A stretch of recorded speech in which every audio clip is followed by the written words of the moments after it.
Hi guys, உங்கள் பர்சனோட message இன்றைக்கி உங்களுக்கு என்ன அப்படிங்கிறது தான் இந்த கார்டு. இது வந்து ஃபுல் கார்டு. உங்கள் பர்சனோட மெசேஜ் இன்றைக்கி என்னன்னா, அவங்களுக்கு நிறைய லைஃப் சுச்சுவேஷன்ஸ் ஃபேஸ் பண்ணியிருக்காங்க, நிறைய லைஃப் லெசன்ஸ் கற்றுட்ருக்காங்க, லவ் லெசன்ஸ் கற்றுட்ருக்காங்க, பயங்கரமான டிரான்ஸ்ஃபர்மேஷன் நடந்திருக்கு.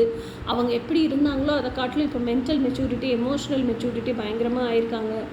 இன்னொன்று, உலகம் இப்படி தான் இயங்கும். நம்ம நிறைய விஷயத்தை இதுக்காக சுமக்க வேண்டிய அவசியம் இல்லை.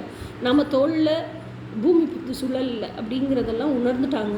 அதனால் எல்லாத்தையும் லெட்கோன்னு விட்டுட்டு நான் என்னுடைய கனவை நோக்கி வாழ்கிறதுக்கு தயாராகிட்டேன் அப்படின்னு சொல்லி தயாராகி தான் அந்த மவுண்டைன் கிளிஃபில் நிற்கிறாங்க. அந்த மவுண்டைன் கிளிஃப்லையும் கடவுள் மேலே 100% ஃபெய்த் வச்சு கடவுள்கிட்ட 100% சரண் கொடுத்துட்டு வந்து அப்படி ஃப்ரீ ஃப்ளோயிங்காக அந்த மவுண்டைன் கிளிஃபில் நிற்கிறாங்க.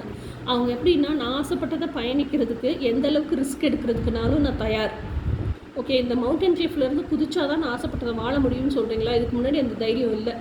இப்போ நான் குதித்தாலும் என்னை குதிக்க சொல்கிறது கடவுள் தாங்கிற தைரியம் இருக்குது. நான் அப்படியே குதித்தாலும் அது டேஞ்சர்னா காப்பாற்றுறதுக்கு கடவுள் வருவாருங்கிற தைரியமும் இருக்குது. அதனால் நான் ஆசைப்பட்டதை வாழ்கிறதுக்காக இந்த மவுண்டைன் கிளிஃப்லேருந்து குதிக்கிறதுக்கும் தயார் அப்படின்னு தான் வந்து தயாராகி நிற்கிறாங்க. ஸோ இதைத்தான் உங்களோட பர்சன் உங்களுக்கு மெசேஜாக சொல்கிறாங்க. நான் இந்த அளவுக்கு ரெடி ஆகிட்டேன், இந்த அளவுக்கு லவ் லெசன்ஸ், லைஃப் லெசன்ஸ்லாம் கற்றுக்கிட்டேன், இந்த அளவுக்கு மற்றவங்க கிட்ட பவுண்ட்ரி போட கற்றுக்கிட்டேன். இதுதான் இன்றைக்கான எனர்ஜி. நீ நாளைக்கான மெசேஜ் என்னன்னு நாளைக்கு பார்ப்போம். Until then by.